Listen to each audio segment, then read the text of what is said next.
In the first video, you saw the first part of my journey to healthy eating, and it worked rather well. But I still had some challenges. One challenge is that every week I would have social situations full of food I would binge on. We had birthdays at work every week, and people often brought boxes of donuts. I would easily have 5 before I knew it.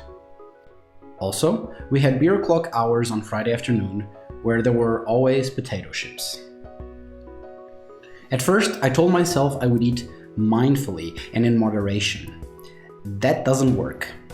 Those foods are designed to get you addicted.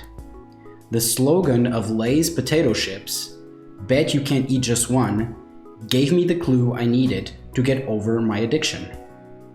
You see, the slogan is clever because it is true, so the only thing to do is to not eat the first one. Not eating the first one is much easier than to resist eating just one. This is true for any food you binge on. I applied this to the foods I had issues with.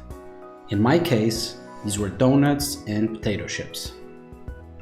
Although not eating the first is easier than not eating the whole bag, it still relies on willpower and discipline.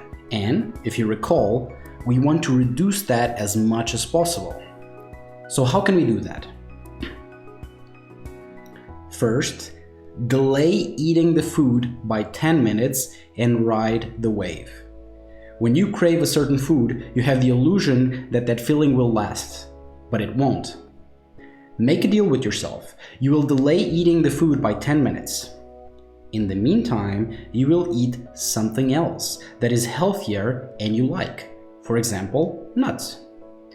By the end of the 10 minutes, if you still think you can't resist the food, go ahead and have it. This should work most times, but it is by no means the only technique we have at our disposal. The second thing you can do is to label junk food as poison, and think of it that way. I once dated a girl who was very much into nutrition and cared a great deal about keeping me healthy. Whenever she saw me eating potato chips, she would comment on all the articles that describe how potato chips are made and all the things they have that give you cancer. I realized this conversation put me off of eating them, so I used this. I labeled the potato chips as poison. After that, it was much easier to resist them. Whether the science behind the dangers of eating potato chips are legit or not is not relevant for the technique to work. If you think of it as poison, you'll see it as poison. Now, some of you might find what she did obnoxious. I didn't. I appreciated her wanting to help me become healthier.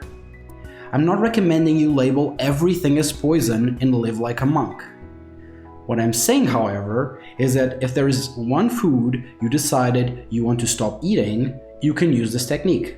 Label it as poison, think of it as poison, and you will find it much easier to stop eating it.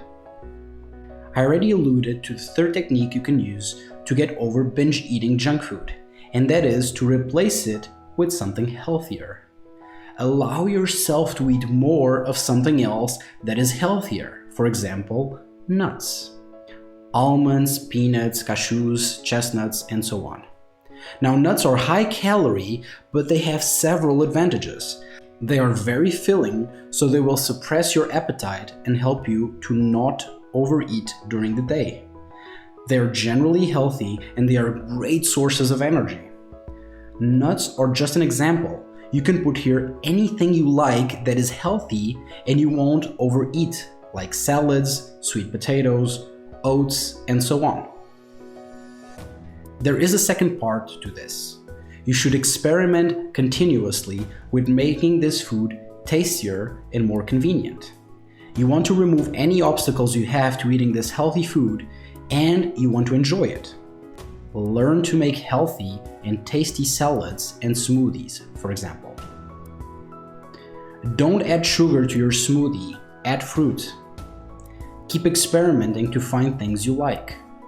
The next technique that will help you succeed in improving your diet is the principle of commitment and consistency from Robert Cialdini's book, Influence. This principle is about our desire to be consistent with what we have already done. Once we have made a choice or taken a stand, we will encounter personal and interpersonal pressures to behave consistently with that commitment. Those pressures will cause us to respond in ways that justify our earlier decisions. So how do we use this principle on ourselves? Simple. Make it known to yourself and others what you're changing. For example, I used to binge eat donuts and potato chips, so I made it known I don't eat those things. I made it part of my identity. There was an internal pressure for me to remain consistent with my new self-image. Additionally, people around me held me accountable for this as well. I didn't want to be inconsistent in front of them, and they would immediately comment if they thought I was being inconsistent with my identity. A funny thing happened then. My objective was not to stop eating bad food altogether. My objective was to stop eating the worst kind of food that I binge eat. For example, I liked ice cream, but I don't think it is as terrible as potato chips. And more importantly, I don't binge eat ice cream, so I didn't think about completely removing it from my diet. I never claimed I did not eat ice cream, but people around me got the illusion that I'm super healthy and never eat bad food, just because I cut some bad food out of my diet. So now they will be very surprised and comment if they see me eating anything they find unhealthy. I expect the same will happen to you when you implement this technique, and if it does, and you find it annoying, I'm sorry for that. For me, it was helpful, because it made me more mindful of what I was eating. It made me consider whether it was a good trade-off and made me less likely to overeat. In general, this accidental phenomenon made me healthier. On a side note, it's pointless to explain to a group of people why you're not being inconsistent with your identity. They usually won't put the effort to understand your point, and even if they do, they will forget the conversation and the same phenomenon will happen the next time. That being said, there is no downside in explaining it if you feel like it. Just know that it's basically wasted effort. So let's recap. To avoid food you tend to binge eat in social situations, delay eating the food by 10 minutes, ride the wave of temptation, and it will fade. Label and see food you want to stop eating as poison. This will make it easier to let go of it.